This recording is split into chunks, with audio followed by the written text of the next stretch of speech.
Hello all. Assuming that I'm live here, say hello again. Uh, I just want to make sure that I've got a good connection and that you guys can see me. Just decided to do a impromptu live stream.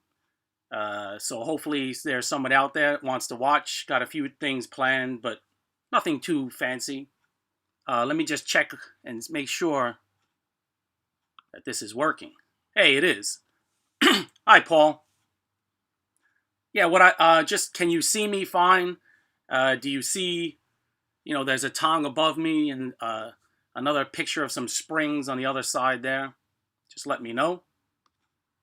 Hey, Rigid Ironworks. Good to see you. Thanks again for your donation. Appreciate that. Hold on, I got to get a sip of coffee. You guys let me know if you see things okay. We drink kind of cheap instant coffee at home here. I don't know why. We don't have a coffee machine. It's just for convenience, I guess. And I'll give you a Glen secret to make bitter instant coffee taste better. I like to put just a tiny bit of baking soda in it, and that takes away a little bit of the acidity, and it smooths it out. So, tasting much better. Okay, let me get back down here and make sure everything's working. Yeah, okay. Alan Kennedy, hello. Looking good. Yeah, very good. I'm glad that people are joining in, and I'm glad this is working. What I wanted to say, yeah, I never heard of that either. I just tried it myself. The baking soda method is something that, I just tried myself, and I find that it works pretty well, and so sticking with it. Just don't tell my wife. she doesn't think that's smart. Yeah, so what do I want to say? Yeah, I don't even remember. I've got things planned for this, so, a few different things to show you. Like in the title, it says I have some video clips, and, so I'll show myself working a little bit on some recent projects and stuff like that. What I wanted to start off by saying is the weather is cooled off a lot here, and I feel almost embarrassed. It's like, it's still like t-shirt weather. It's like t-shirts and shorts for most of you guys, but it's probably like 65 degrees and I feel cold. I'm inside now, but when I go outside, especially on the scooter, so I've really lost my ability to deal with the cold from living here so long. And maybe that's not a bad thing, but when I do go back to the States, I'm going to be freezing my butt off. That's for sure. Yeah, let me go back to the chat here quick. And what I want to say is, definitely it changes the pH level. And that's definitely, like I said, when you put the baking soda in, and you pour your water then on the coffee, everything foams up. And then it all settles down. And it's just, like I said, you have to really put a tiny pinch, though. Because if you put too much in, you get a real baking soda kind of a taste, and that's pretty awful. Yeah, so hello all. Anyway, Larry, thanks for mentioning the pH level. Like I said, I guess that's an obvious thing. If anyone has any questions, please type that into the chat area, and then I'll be happy to answer that. It could be personal, it could be blacksmithing related, whatever. And so you can see here, I've got above my head there, I've got my new moniker, the Hot Steel Hustler. I don't know why. Like, I'm always not ashamed, but I just don't really like to call myself a blacksmith, given how I operate. So, although I am, of course, but I think Hot Steel Hustler says more, because of the kind of weird way in which I work sometimes. Yeah. So anyway, the weather's got me feeling pretty good though, as far as it always energizes me, although I feel cold. And another good thing I wanted to say is that recently, I go to the gym. And I think I mentioned I got into yoga pretty seriously, actually, about 2.5 years back. And that's really changed things for me, as far as health. And recently, I kind of feel like it's getting a little stale. And, sometimes you go to the same teacher, it's group classes. And then so I'm starting to go to different gyms. It's World Gym, but I have membership that I can go to anyone around town here. And I started to go to dance classes, believe it or not. I'm like, what the heck? I'll just try. And it's much harder than you think. And I find that while, the yoga stuff is my thing still, I think that I like the dance because it just, I don't know, it just, you feel happy like when you're doing it. And even though I look like, I don't look too slick like out there doing my thing. And it's just basic dance steps. I joined it. I don't know what you'd even call the class. I don't even know what it's called. But there is also a more complicated class called Zumba, which is like a Latin dance style thing, and I joined that, and that's just ridiculous. Yeah, I don't know. That's just like, shake your booty, kind of a style. But the other basic dance steps, it's more about coordination. And what I've noticed is, like, I've always had very good eye-hand coordination, but I don't know, maybe a lot of males lack this, where you can, like if you said to me, put your leg forward and your arm forward, it's always the same one on each side that goes forward. And in dance, you have to sometimes do it opposite. And the teacher's like, how can you not grasp that? Like, isn't walking like that? And I said, well, I don't know. It's just like that. It's just, no matter how much I think about it, I mean, that's the thing. You can't overthink it. When you're moving, I'm looking at the teacher and I'm trying to keep up. And it's just like, yeah, we're supposed to do, the opposite leg and, with arm, and opposite leg and arm, and I'm always doing the same side. So anyway, yeah, it's just a quick story. So let me go back to the chat here, see if anyone's asked anything, and then I'll get the videos rolling.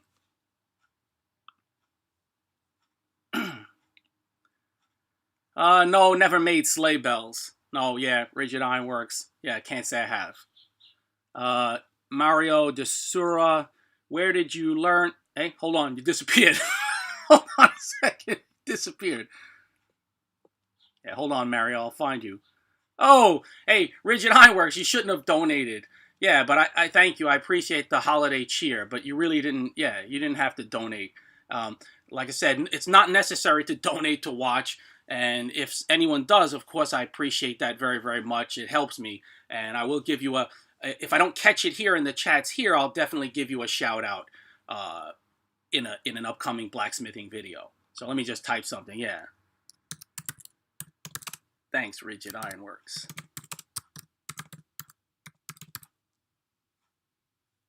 Bang. Okay. Yeah, someone was asking something. And then it disappeared. Oh, there we go. Okay, I see it. Sorry. All right. Where did you learn to make tongs the way you make them with your unique techniques? Let me get back to the thing is, before I answer that question, is I'm using a software in conjunction with YouTube, and the last live stream I had a problem because I set a time for the live stream, and then when I went to open the software, it just started another live stream, and so that's why there were two, and I didn't look, it was all fuzzy and like that. So I think I've sorted out where I don't think that I can set up a date like where, upcoming live stream is upcoming. But what I plan to do is maybe do very short videos, maybe a day or two before, show something quickly that I'm working on, and then announce that there'll be a live stream in a day or two. So yeah, where did I learn to make tongs? Everyone learns from, we're all standing on the shoulders of other people in this craft, and so the basic style of tongue I've learned from people who, first helped me out. And I've mentioned some guys, Dean and Neil back in the Northwest. Denny is another good friend. So there's just, and Jeff even, I might not have specifically learned tongues from them, but I've definitely learned different techniques. And so I would say that the thing is, I started to just develop my own ideas, being isolated and working alone. And then when I moved to Taiwan here, that really made me change my thinking about how I wanted to make tongs. I had to use the equipment that I have to make whatever I could. And then so I kind of, it's just, when you make so many of one thing, it's like, I think I mentioned this before, it's like, how can you improve a toothbrush? But for some reason, like every 6 months, they have a different style toothbrush come out. But, this toothbrush, just like the tongue, serves the exact same purpose.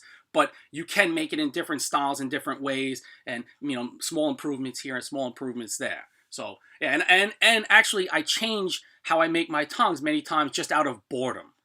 Sometimes I just like to change the style, or the way I'll go about making a tong is sometimes depends on what it's going to hold.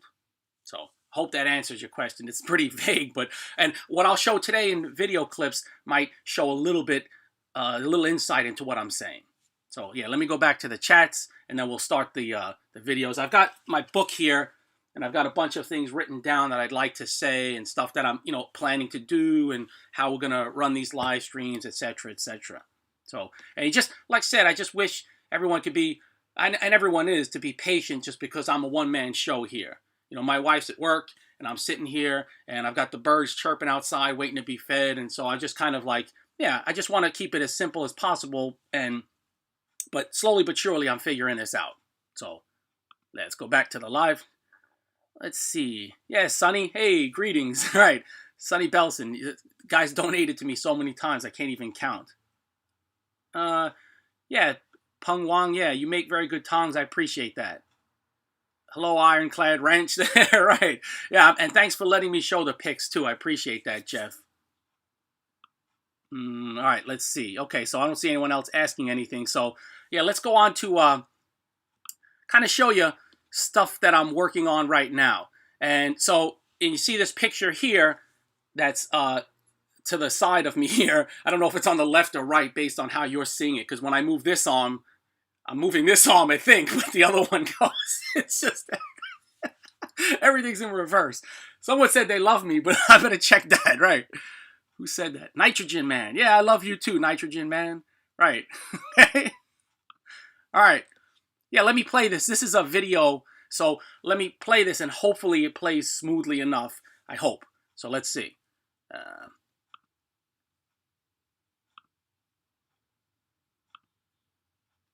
Okay.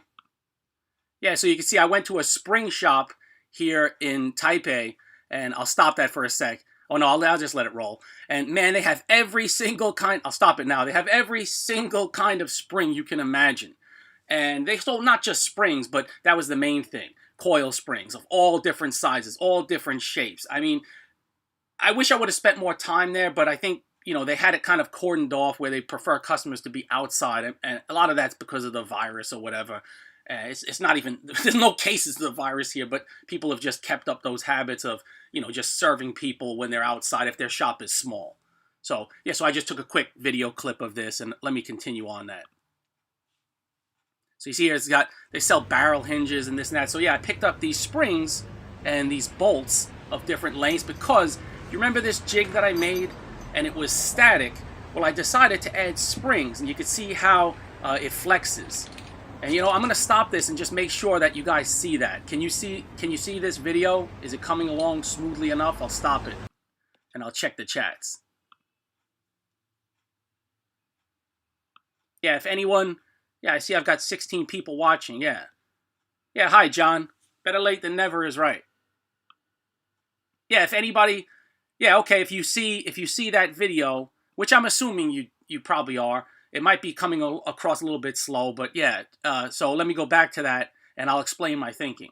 So my idea with putting the springs on this is because being static, if I work on, the main reason of this tool was to make hammer-eye tong jaws more quickly, or not specifically maybe hammer-eye tongs, it could be tomahawks like I said before, or it could be anytime you want to make a compound bend, specifically 3 bends in one. This kind of very, very simple tool can help with that, but the problem is if it's stuck in a static position, you're limited to whatever size that's going to work with. And so, and if you were to use, if you wanted to maybe enlarge the size of the jaw, and that opening is so narrow, you're going to pinch right behind and right in front so much that it's going to weaken the tong too much in that jaw area. So I thought having the spring would give it that just enough, if I can find the right amount of tension, that should work pretty well. And so, yeah, let's get on to it. Sorry, I'm going to take another sip of coffee. I'm all choked up. So you can see it there, and you see the spring action. And there is a problem though, is that I got to secure the pritchel hole end. So you see, I've just grabbed that's a piece of 1/2 inch round. Just going to fool around and actually I was going to make myself a quick tong. And so you can see here that as I'm hammering down, it does occasionally, you'll see it splay apart a little bit. You will eventually. So yeah, but it just seems to work much better this way. Yeah, there it goes. So you can see as I go deeper, it's splayed it a bit, and so that pinches, especially the back end, much less, leaving more material there. So, and see that? Okay, so do you see how it was wobbling? So what I would like to do is I'm going to put a post on that end and put that into the Pritchell hole. And I think that'll be much better. This way there'll be no play with the tool. So let's continue on. Yeah, so you see the jaw there. It's rudimentary. I still have to work it. You know, I still have to square up those into proper bends. So you see me working that here. And I still haven't figured out the right tension and the distance. And so you see here I'm tightening the bolt a bit because I feel like it's already been bent. So I don't want it to splay. I want to have more tension. I don't want it to spread apart as much. So,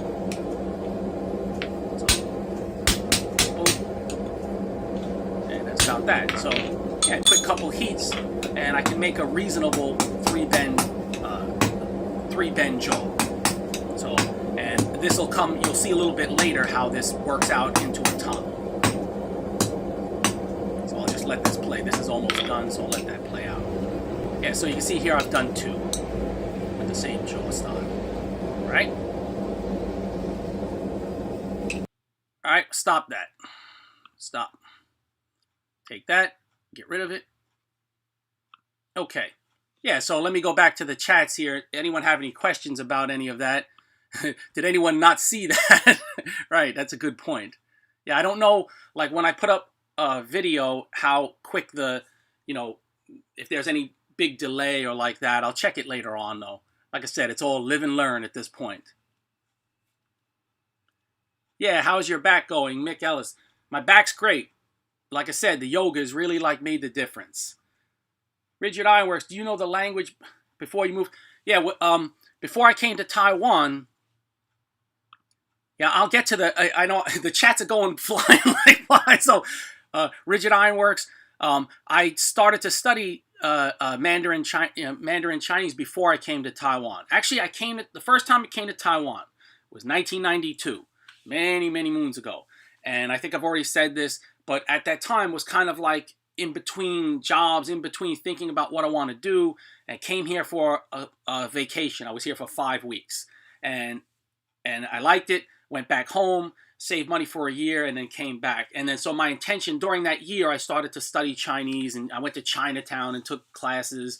And you know, nothing prepares you for the actual real living and speaking, you know, when you come here. So you know, and Taiwan people are so friendly and nice that if they, you know, if you say anything, they're like, oh, your Chinese is great, you know. So, and that really encouraged me. And the first 2 years, I really studied hard on my own, really studied hard.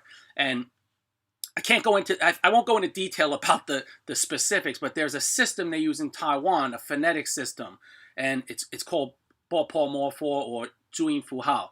And if you can learn that, it's kind of like learning A to Z, and combinations of one or two or three of those, not characters, well, they are characters, but of those phonetic symbols can make any sound of any character. And if you can learn that, that's how they teach kids here. And so I kind of picked up children's books, and rather than, you know, when you read it, like if someone was reading a Chinese newspaper, you see, you know, all these Chinese characters, just mumbo jumbo. But, you know, to someone who's starting out or someone who's not in the know. But with that phonetic system, they would put that, for like young children, they put that next to each character so you'll know how to pronounce that word. And they also tell you the tone, because in Mandarin Chinese there are 4 tones. So a different tone, like for example, it could be the same sound, but if it's a different tone, it has a completely different meaning. And that always makes for some fun, you know, with people like who are learning the language or people who are not that fluent. So yeah. Let me get back to the chats. This is going to be a lot longer than I expected. I've got 3 other clips I want to show. So, but let's, yeah, like I said, I try to keep these live streams to about an hour or so, but we see where it goes. I've got other things written down that I got to say, so we'll figure it out. Go back to the chats. Yeah, very interesting. Anyone a moderator? Moderator for what? Right, okay. Hey, Glenn. What's the vibe there? Yeah, the whole thing with China is, I would say, I've mentioned this before, and I don't want to go into political in details on the political end of things, but Taiwan people, they're used to it. They go about their business, and I've recently discussed this with family members, and some people think it's wrong for the government to kind of just turn a blind eye to what's going on in China. But like I said, I think you would cause a panic if you started to say that, well, we should be prepared for this and be prepared for that. You should always be prepared, But if you're in a small country like Taiwan, and bombs start dropping, I don't know what you're gonna do to prepare, So I mean, there's, I guess, similar to earthquake preparation. I don't know, So I think that, in my opinion, my wife's philosophy is like, I don't even pay attention, and I kind of agree with that. You live your life, and that's that. So whatever happens, happens, and the commies, like, they can go to where, in my opinion. So anyway, I don't want to get too much into that. I'll be censored over here, right? I don't want the woke police coming after me over here. Okay, all right. Go back to the chats real quick. And I'm sorry, I have to always minimize the screen on the software that's streaming this to go back to YouTube here, because I'm using my laptop. Oh, okay, yeah, somebody's spamming the chat. Okay, yeah, whatever. Spam away. Right. Yeah, hello, Techron Matic. Good to see you. Yeah, wow, there's quite a few people watching right now, so I better get on to something more. I better get on to some meat and potatoes. So let's go on to something else here. I'm assuming that everyone saw that video reasonably well. Okay, good. Rigid Ironworks said, yeah, okay, great. No lag, perfect. Great, great, great. Thank you, Larry. Thank you, Rigid Ironworks. Yeah. All right. Yeah, hello, Dragon Water Forge. And, another thing I want to get on to before I want to say is that the format for my live streams, like I said, I like this, where I can prepare some pics in advance. I can prepare some short video clips in advance. That obviously it adds more than me just, talking away the time of talking about this and that. But I have so many good stories I want to convey. Like I had mentioned about old property stories, and, like guys know I'm from Staten Island, and growing up on Staten Island, I have tons of stories I can tell that are not blacksmithing related, but I think everyone would find pretty interesting. And so I'll include stuff like that.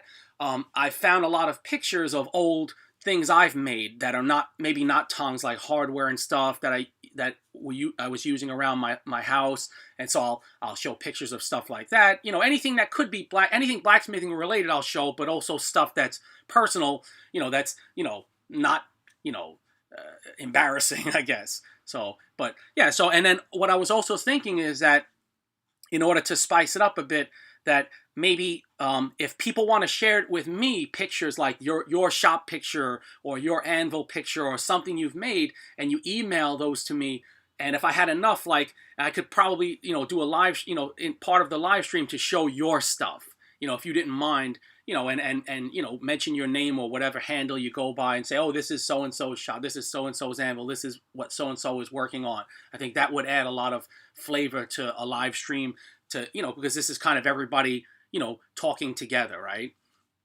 And what else? Also, I've seen on some other channels where they do giveaways. And I thought, yeah, what, I need to give back, people donating to me and helping me out. And so what I'll do is specifically tongs, because for me, a tong is, it's my time. So I don't have to, and whatever the shipping is, of course, I'll pay for that. So beyond that, I don't have to expend too much.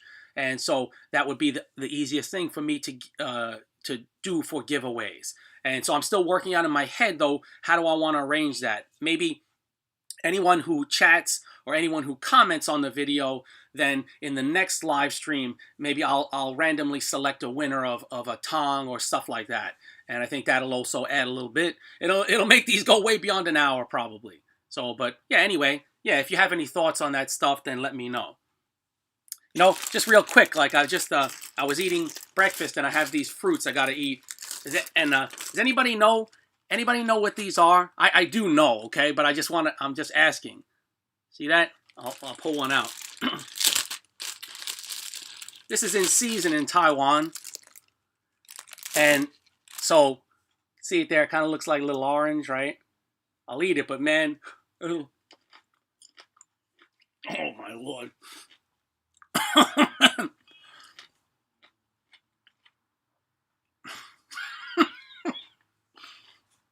They're very sour and sweet at the same time, and I love these things.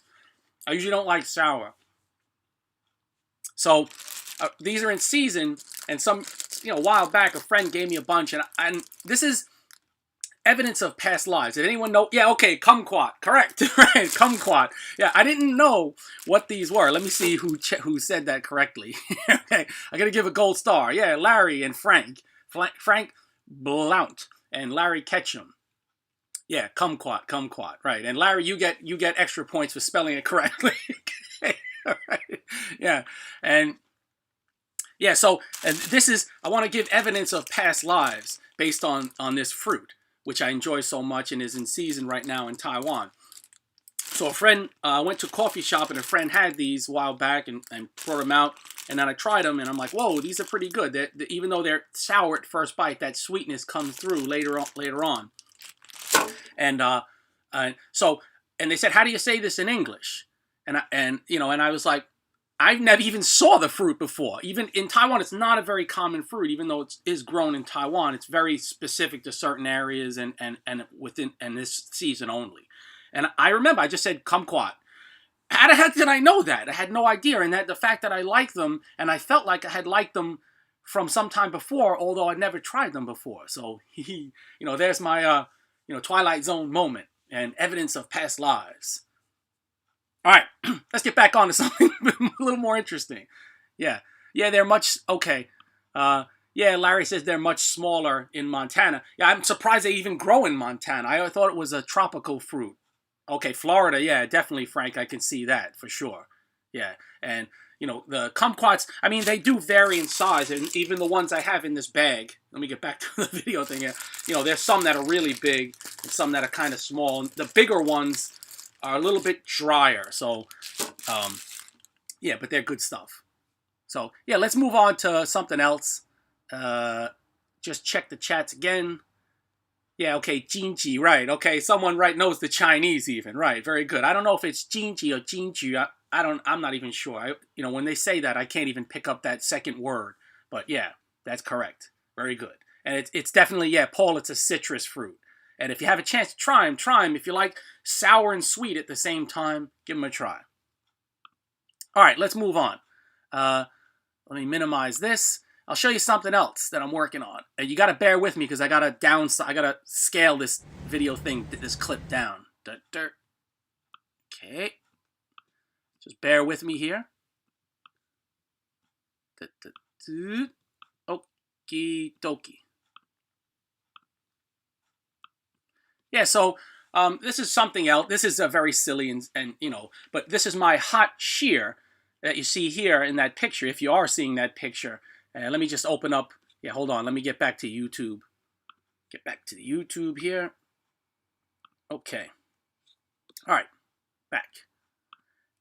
Yeah, and my hot shear I used to cut rivets, and I had planned to sell these, but I don't know. I just kind of fell out of that idea, and it didn't seem to be much interest. People can cut steel in so many different ways, but for me it's just so perfect for cutting rivets. And this tool is held up like it doesn't show even anywhere. The main rotating parts are D2, but the one problem I've always had with this tool is there is no stop, so I'd always have to figure out a way to finagle some kind of a stop temporarily, or just eyeball it for my rivets. And so I had the idea to I had a couple of big washers, and I'll change this, but this works pretty well. It works okay, but I need to change it to something more permanent. But yeah, I'll just show you how this works. So get back to that. So there you see, okay, it rotates, fits in the hardy hole. You can see I put a longer bolt with an extra nut on, and then just put that big washer there to block it off from where I'm going to use it. Where that rivet stock, I use 8mm, would, go through and then stop on that washer.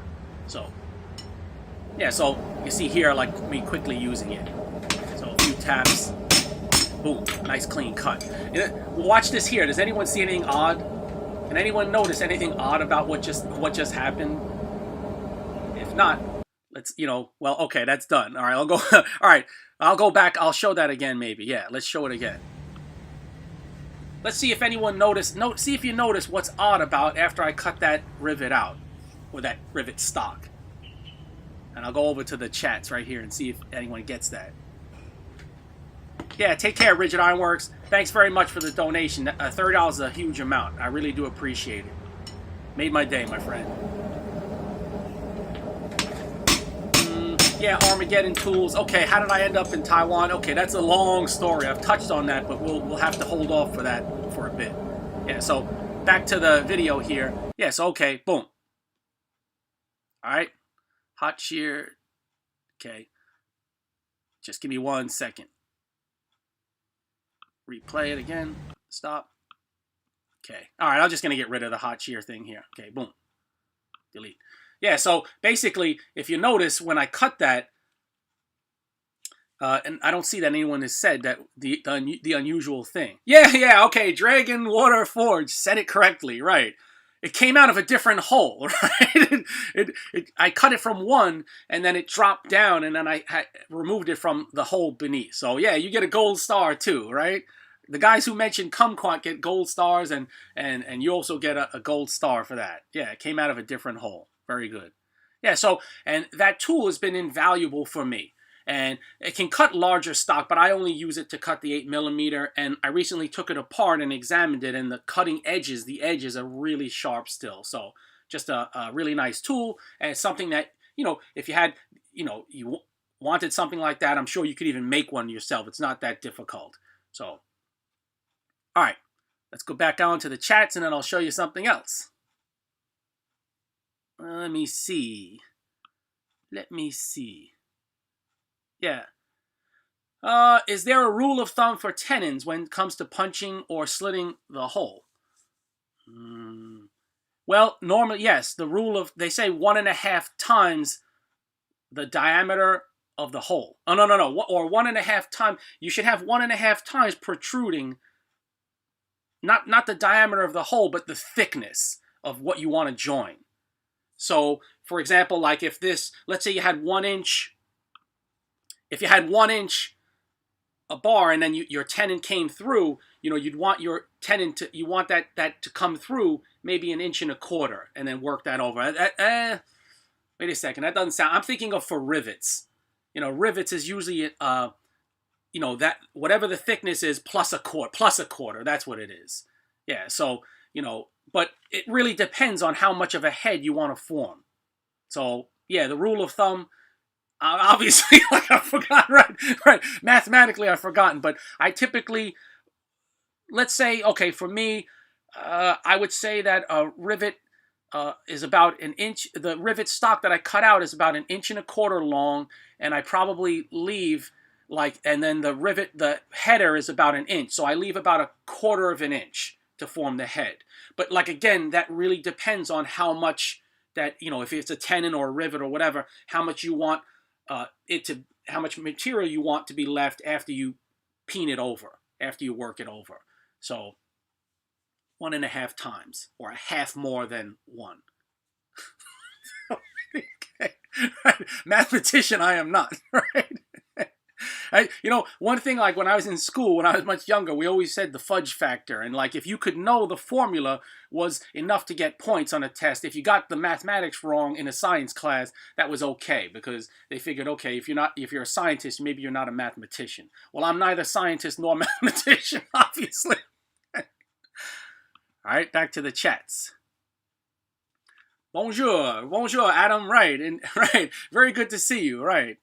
You know, I'm very happy to have you comment a lot in my videos. And my French from college is coming in handy. You know, I rarely have to use Google Translate for the French. For Russian, obviously, I have to. Yeah, 1.5 times the diameter of the rivet material. Thank you, Chef.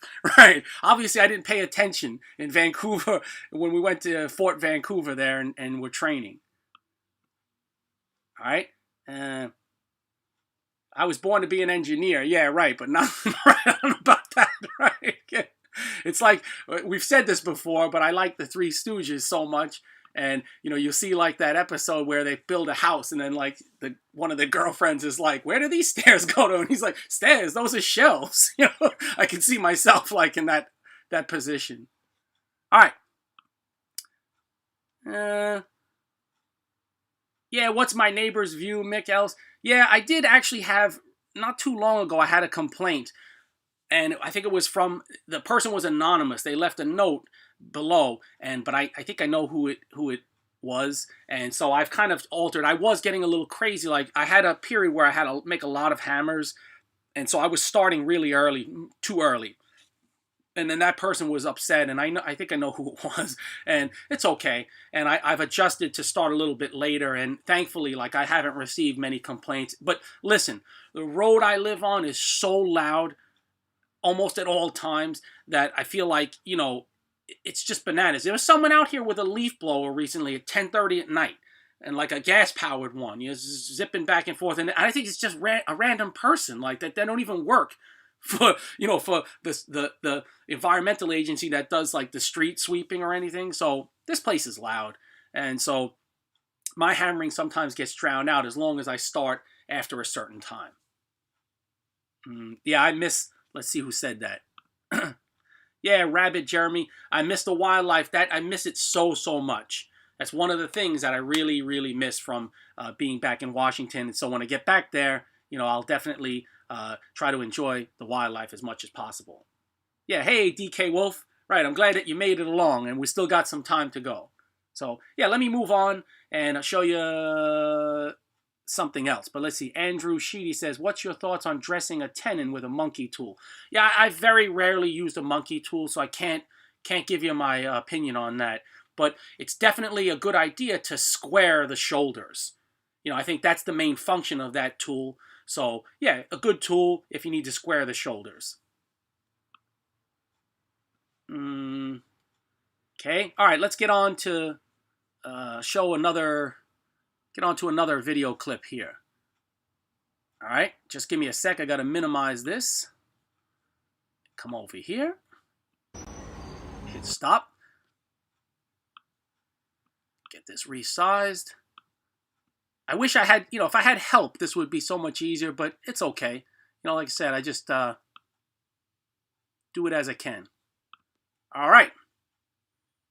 So here, this is a kind of a recent jig that I'm working on. It's super simple, but what I want it for is not such a simple thing. And I just give it a test here, but it has to be altered. And so I just gave it a quick test on that tong. Remember, I formed the jaw of that hammer eye style tong or tomahawk eye style tong. And well, so I went further with that tong, and so I'll use that. I'll use this jig a little bit later to with that in conjunction with that tong. So yeah, let's see. All right, so it's pretty simple. Pieces of 1/4 inch flat, fits in the hardy hole, and there's a space in between. So why do I have that like that? Well, it's for offsetting. And so now here's I took those tongs to this point. You know, the one that I just mentioned. And so you can see here how they would fit together, right, and how that would work. And this stock's a little bit thinner than what I normally use for my tongs, but it's a little bit longer as well. And I'll finish this tong out for myself to use in an upcoming video. So yeah, so you can see my thoughts is I want to offset that area so that they mate together one over the other. So if you're seeing this, I hope you are. Let me come back to here. And so you can see me hammering that in, and then screwing it up a little bit here.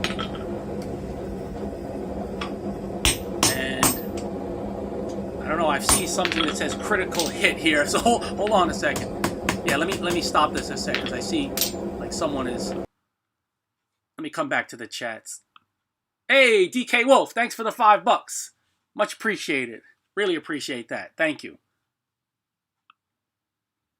Let's see if anybody said it. Yeah, nope. All right, back to the clip. So you see here how that is offset the material. It's pushed that pivot area outward. And so now if I take the two, I can mate them up one over the other. The problem is I have to work out the spacing.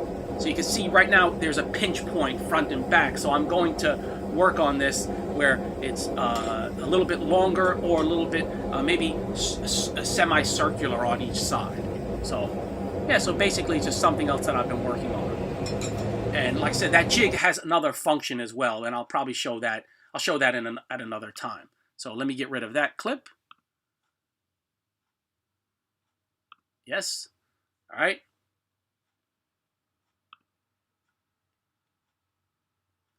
Yeah, gotta go. Okay, see you later, Mr. David. Thanks for stopping by. Hey, Pete from New York is in the house, right? Hey, I'm actually gonna go to the post office in about once this is over. So I'll be in touch with you pretty soon, Peter. Thanks. I'm glad you're in the house, right? In his A. Okay, right. Yeah. So anyway, any questions about that jig? I mean, pretty self-explanatory, right? And like I said, I'll show you that what I'm going to use it for in my main method for that maybe a little bit later on. Another thing too is while I have it here, let me just get a sip of my baking soda coffee. Ah, good. I got this bearing. I'm not figuring out how to get it in front from the guy who who welds for me. He has a bunch of these bearings, and I just said, "Hey, give me one of those." And he said, "Sure, just take whatever you want." And so I plan to make a knife for my wife. She, I don't know. I stink at making knives, and I'm not a knife channel, but I'm going to use this bearing to make maybe like a fruit knife for my wife. So that's coming soon, and so we'll see. And then another thing, yeah, hold on. Let me just check. Someone else here has donated, so I want to make sure I give them proper respect. Rabid Jeremy, right? You've gone rabid. You've gone nuts. $10. I really appreciate that. Thank you, Rabid Jeremy. #1 fan. Much appreciated. I will figure out how to in the chats, give you like a, what do you call it? I was gonna say kimoji, but that's the wrong word. Emojis or thank yous or whatever. I still, I've got too much going on, but I'll figure that out too, where I can also thank you. And I will, like I said, anyone who donates, you get a big thank you in an upcoming blacksmithing video as well. Thank you.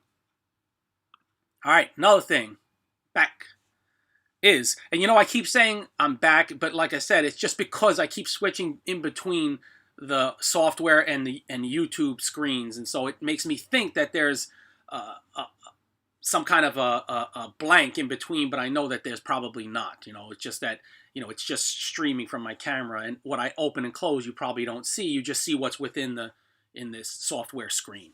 So yeah, another thing is I have this old leaf spring. I found this leaf spring on the road, and I've used this for a couple of different things. And I want to use that spring-loaded jig, the Hardy jig, and use this to make a small little hatchet. So, and this might be maybe my next blacksmithing video, I'm not sure. So we'll see. So yeah, this is a pretty, not really thick, but thick enough. Maybe it's like about 5/16 of an inch thick, maybe 3/8. So I'll use this piece and make, like I said, folded hatchet, and then I'll try my best to forge weld this piece in my little gas forge, and go through the steps of that. And like I said, it's for me, it's a lot of times it's hit or miss with forge welding in such a small forge, and I don't like to do it, but I'll give it a go and we'll see how it works. And I'll use this specifically. I thought maybe I'll use a piece of tool steel so I don't have to, weld in another little billet if I used mild steel or medium carbon or something like that. Just fold this over, weld it together, and then form out the cutting edge. So there you go. All right. Uh-oh, somebody else donated. Wow. It's like, I won't lie, like getting donations, it really does help. So let's see who that is. Hey, J Cube Tube, thank you for the money. I appreciate it.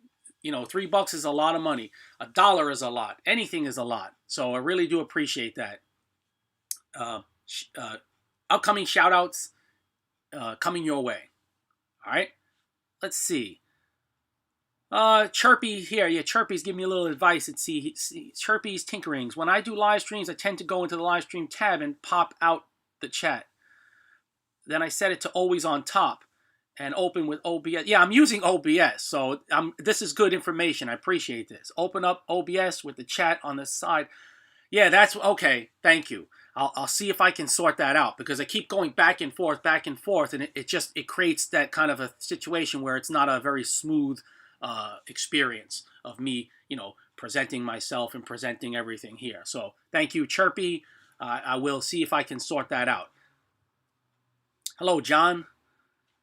John Kaiser.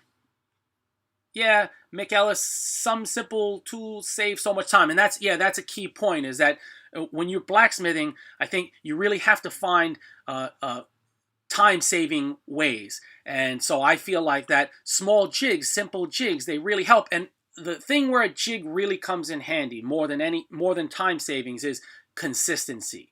And so, like, you should be able to make a tongue freehand, right? If you're at a certain level of blacksmithing. Okay, maybe not a tongue. Some people are not good at tongues. By the way, a lot of my customers are excellent at tongues, but they just don't want to spend time working on tongues. So it's all understandable. But if you get to a certain level of blacksmithing, a lot of it becomes now, it's repetition, and so you can be consistent with your hammer blows, the amount of force you use and where you strike, good eye-hand coordination again, right? Maybe not the opposite leg and opposite arm thing with the dancing, but good eye-hand coordination. But you can take consistency to another level with simple jigs, because especially, okay, the hot shear with just that silly little washer to make it stop, it saves me just a little bit of time because of the consistency now. And so that other jig, that just simple 1/4-inch plates with the space in the middle, when I get that squared away, you'll see like how I can have that set up where I don't have to check this and check that. I just get my piece, set it to a certain point, and work away. So yeah, definitely a good point.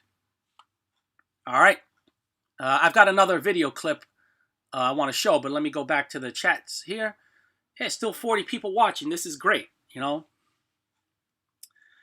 Armageddon, boric acid and borax in a mix, 70-30 mix. An alcohol that can burn, so 70% or plus makes a great flux. Yeah, I've been just using straight boric acid, but I know like it should be anhydrous, where it's heated to a bubbled form, cooled, and then you take that cooled boric acid and then break it down, and that somehow makes it anhydrous, where it works better as a flux. But maybe I'll take your advice here with mixing in alcohol and see if that'll work. Yeah, that's something I might have to try. Thank you. I bet the gasoline prices over there isn't as bad as America's. KS, you would be wrong, right? Yeah. The thing is, I don't feel the pain at the pump because I ride a scooter. And if I need a car, I rent a car, but that's pretty rare, just here or there, maybe once or twice a year. And so, but recently I'm like, wow, it's taken a lot more money to just fill this little tank up. And so I never, when I'm in America and my wife and I driving around, like I'm looking at the gas prices, I'm like, oh my God, I get nervous. And we would specifically pick, oh, this gas station's a little bit cheaper or this or that. But in Taiwan, I never looked at the price of gas because, a scooter, it's just a couple, $2 could fill the tank. But now I start to look a little bit because I'm like, whoa, I just checked the other day and it's 31 NT per liter. And there's, I think, 4.5 liters in a gallon. So that's way over $5. So $5 a gallon, I don't know how much it is by you, but man, that's a lot. Phew. I really looking forward to going back to America and to working on my property and to doing this and doing that, but I'm not looking forward to the pain at the pump, which we're all feeling. And it just, people say like, well, it doesn't affect me because I don't drive or whatever. Like, I'm like, well, it does. It affects the price of everything, so, yeah, hopefully that comes down some. I really do hope. All right. Yeah, J Cube Tube, I'm glad the guillotine tool is still working.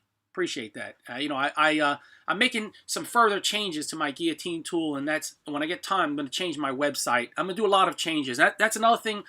You just reminded me of something I wanted to say, is that every now and then we all need to do a reset in our lives, and I feel like I've gotten to that point recently, like where I need to just, especially as far as blacksmithing is concerned, I need to reset myself. And to get my bearings back. When things become stale and you're doing the same thing day in and day out, you need to change it up. And a reset could be just as simple as just changing the, how you organize your shop or your shop space. And so, I gave my space a deep clean, and I threw out a lot of steel that I didn't need and, clutter. And getting that cluttered out from, in front of me helps to get the clutter out of my mind.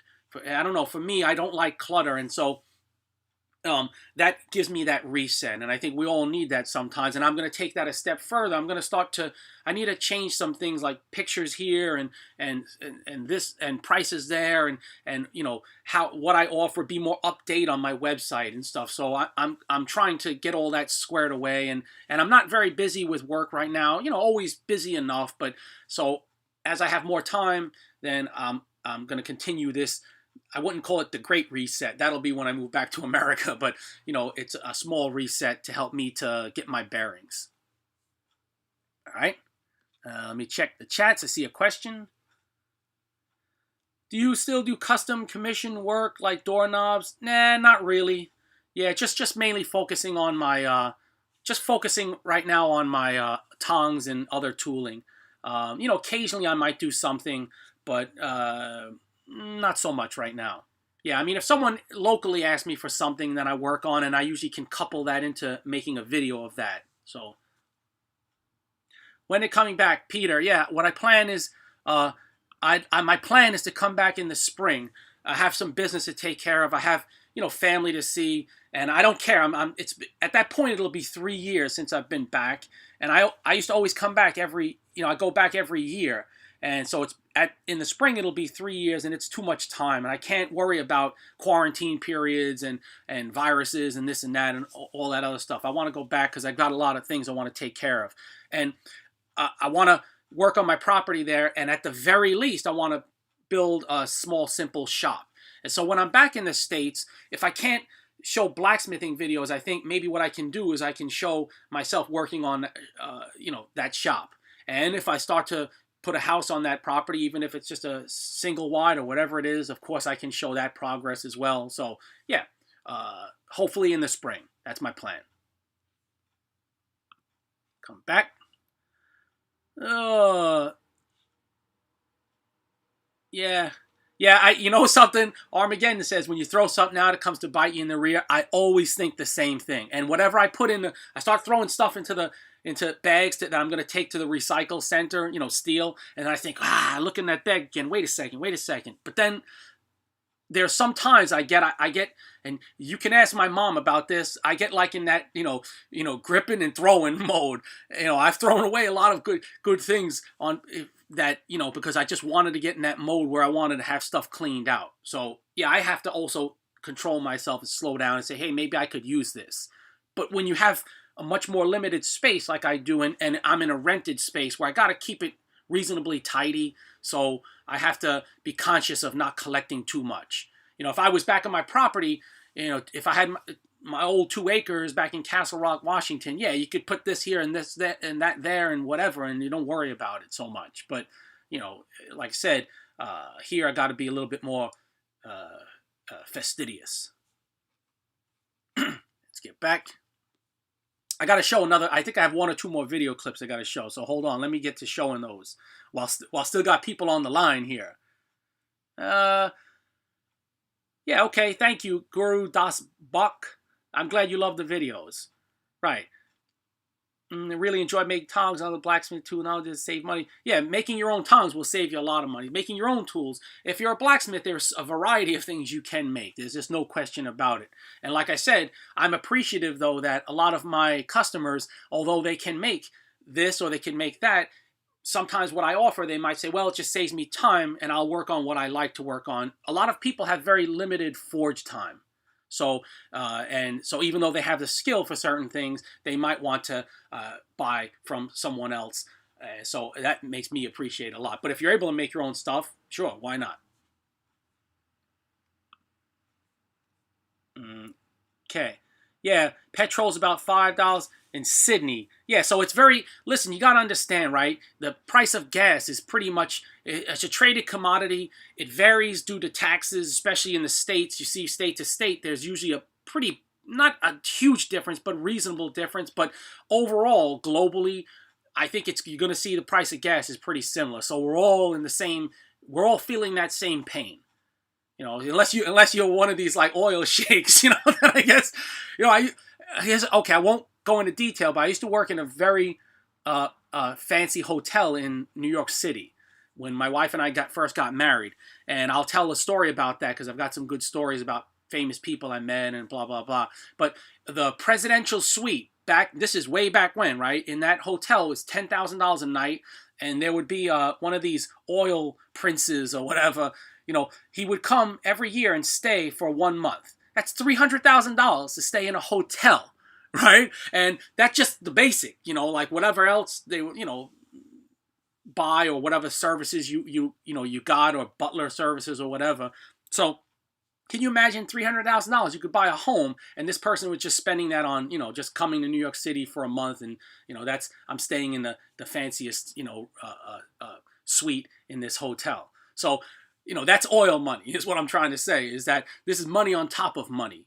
So, but I think the prices of oil now, it's really reflected in that, I don't want to, I'm not like a conspiracy theorist or whatever, but I think, man, like you hear things about peak oil, but we must be beyond peak oil, in my opinion. But then again, I don't delve into that too much. I only dig into my pocket to pay, when I'm in the States especially. So, all right, back to the comments here. Yeah, supply and demand. Right, it's a very basic principle. Unfortunately, though, some things in our society nowadays is not supply and demand, or it doesn't seem to be. If you live in a country, some countries, they subsidize gasoline, so you might see prices being much lower than there. And, but those subsidies, at the end of the day, like maybe they go away, because it's not sustainable. So, all right, I got to get back on to, all right, sometimes I buy from other smiths. Yeah, right, John. I mean, John, I know, like, people like yourself who've purchased from me, like, I understand, like, it's just, some people like to support others, and so they'll purchase from them. It's not a reflection on their ability.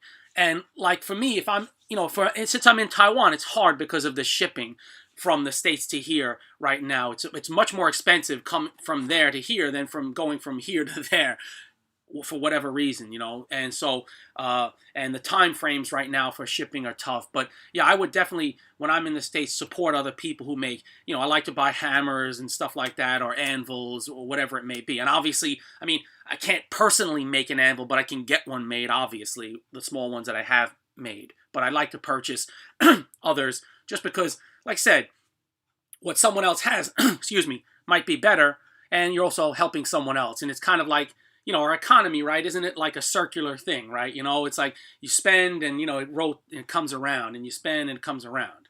So, all right, let me get on to the next video clip. Let's see. Just give me 1 second. Okay, yeah, I've got one more video. I've got one more, and I'll get that up in 1 sec. Just give me a sec.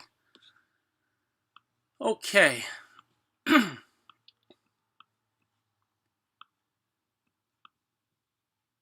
Boom, boom. Okay. All right, so yeah, here you can see that I'm holding my guillotine tool, the vice style guillotine tool, and this is the one that I used recently, to make that twist. And yeah, I'll continue with that kind of sort of experimentation as well. But so let me play this. So I also had a prototype guillotine tool in that style with the post style, and I just put a hardy shank on it. I cut the bottom off and then put that hardy shank on, and then so you can see here that, I'll stop it, is that I I just drilled holes and put that stop in. And again, that's a convenience, just makes things, makes it faster for me and more accurate. And so this is why I'm showing this is twofold, is that I'd like to adapt the vice guillotine tool as it is to also be able to work in a hardy hole, and then maybe do away with the other pipe die, open die one. This one I feel is just a little bit, although it only allows you to work across the stock, it's just more accurate in my opinion. And so nothing wrong with my other guillotine tool, not a problem at all. But this one here, if I can figure it out where I can get it to, be made where it has a hardy shank, and maybe in addition to being able to use it in a vise, then I think that that would be even better. And it's also, like I said, a situation where I just prefer this one myself. And so what I prefer is what I like to offer. And you see that in my tongs, where my tongs are mostly about 11 inches long or so, much shorter, because that's my preference. And so I like to stick to things that I like to sell what I like to use. Because if you're more knowledgeable about whatever that is, then because it's something that you're using. So let's get on. I need a sip. Sorry, I'm a little bit choked up here. The weather has been wet, and that always gives me like phlegm. So you see here, I use that. This is a pair of tongs, bent knee tongs I was working on, and I use the dies that are in this guillotine tool to work the handle end, to put a handle end treatment on. And so I've recreated the dies with this guillotine tool, and with that stop, it just makes it so much easier for me. You see, I don't have to think, look behind it or whatever. I just touch that stop, and then there you go. So I think that in the future I'll include, at least, even if it's a vice version, I might include holes where someone can put bolts in and use and put something in the back as a stop. So boom, that's that. Okay, all right. Let me get rid of that. Okay, yeah. So I mean, I think like this format, to me at least, this seems a little bit smoother than my last two maybe live streams, where at least, I mean, I was prepared the last time, but I ran into all sorts of issues that I want to say it wasn't my fault. It wasn't my fault. All right. Yeah, let's see here. Yeah, those are pretty neat dies. Yeah, and maybe I'll show that how I made those dies. It's very, very simple. So let me just check the chats if I missed anything. Yeah, seems to be pretty good. Yeah, okay.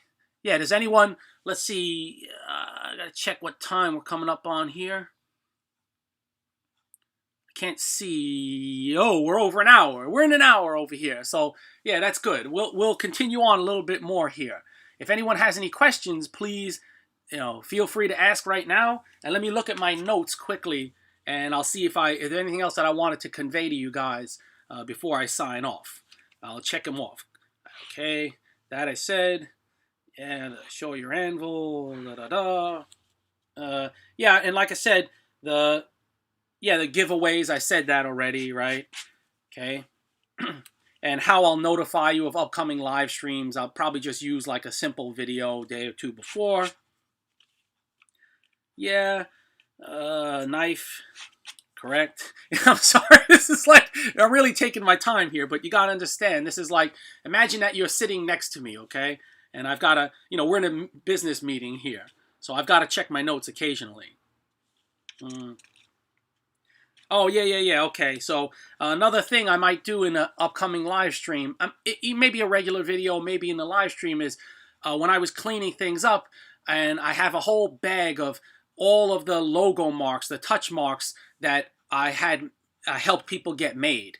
And so I was thinking I was going to throw them out because there's just so many of them and they're just sitting around. But I thought, well, before I do that, I might go through them all and I might pick out my favorite 10, the 10 best, and then show those to you guys. And then maybe someone who's watching, maybe their mark is there. So, because there really were some really ingenious, and some are simple but very ingenious, and some more complicated, and where the engraver did a really great job. So I think I'll do that soon, like where I show the 10 favorite or 10 best logo marks. Okay. And then I'll also give more details about, like, if you were wanting one made, how to go about that, how I could help you get one made. Okay.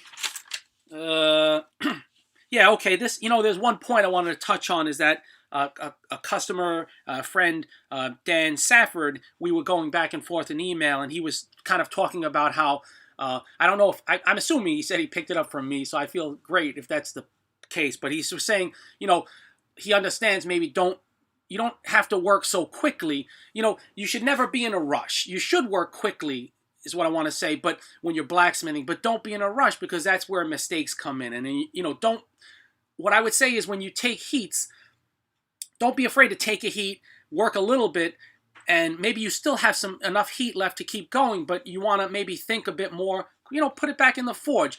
You're not losing anything, because if you put it back in when it's at X heat, you know, a high heat, you'll just have to pull it out much quicker. So it's not like, in my opinion, you don't feel like you have to rush through every heat.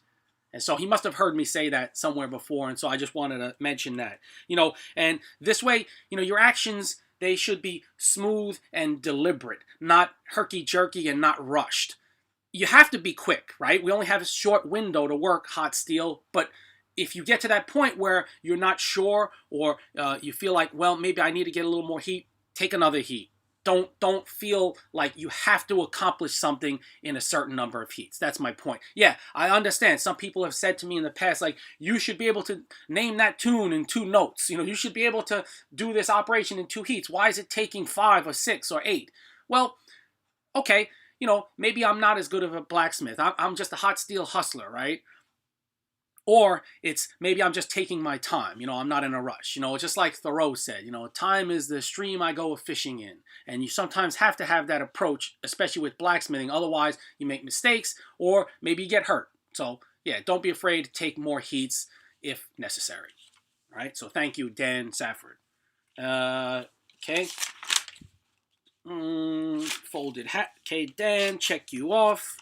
All right, I'm almost there. Hold on a second. Reset, giveaway, and live stream. Okay. Yeah, I think I've touched on about everything, you know. So, and I'll probably touch on, you know, I'll touch on more about, like I said, my own background and stuff as people ask. And I still have that really good story I need to tell, the pipe story, you know, of creek/pipe story. Very, very good story. I'm still looking for the pics for that, though. I mean, I don't know why, like, I can't find the pics, but I'll find them, I promise. All right, let me get on to the chats. I think we're gonna wrap this up pretty soon, so move on and see if there's anyone else saying anything. Anybody have any questions? Agreed. Chuck Miller, agree with Mick. Okay, all right, slow down to go faster. That's perfect. Mick Ellis, you said it perfectly. Couldn't have said it better myself. Good. What do you think is a fair price for an anvil, new or used in good condition? Price by the pound. Wow. It's a very, very tough question. It really depends on the style of anvil. What's fair? I mean, you know what? If I was an economist, I'd say what's fair is what you're willing to pay. But I think, knowing myself, I don't know. You know, I would say like fair is $5 a pound, but that's not realistic maybe anymore. I don't know. You know, so, and it really depends. There are anvils that you could buy that are $1.50 a pound still. You know, like those Achaio anvils, or I've seen Roy at Christ Center Ironworks had some other anvil out there, another blue, really blue looking anvil. I forget where that was from Amazon or something like that. Probably another Chinese style anvil. So, and hey, it's pretty good anvil. You know, I try, you know, I had that Achaio and I used it a couple of times before I got rid of it, and it worked. So it really depends on what you're doing, what kind of work, and the quality of that anvil. Is it cast? Is it cast iron with a face? Is it cast steel? Is it drop forged? There's a lot of factors you have to consider. So, but if it's in good condition, you know, like you mentioned, yeah, I don't know. I mean, for me personally, I would say, you know, and this is probably just too vague, but the $5 to $10 range, or let's say, you know, a $1 to $10 range per pound. So, sorry, I couldn't be more specific on that. All right. Yeah, okay.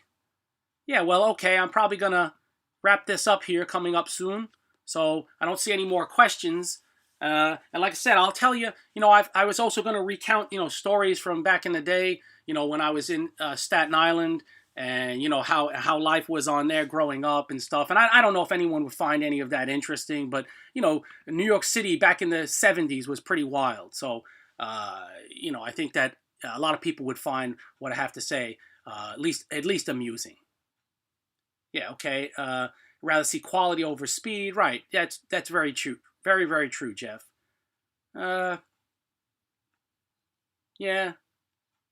Yeah, nobody cares about blacksmithing. Like, okay, right. So that's pretty good, right? If it's a quality anvil, Armageddon tools, then yeah, that's great. So, yeah, well, alrighty. I'm going to wrap this one up. So, I really appreciate everyone that's come by. I appreciate everyone who donated. you'll have an extra shout out coming soon. I wish everyone the best. Keep your steel hot and keep your head wits about you. And hopefully gas prices come down and we can all breathe a little bit easier. So I'll see you in the next live stream.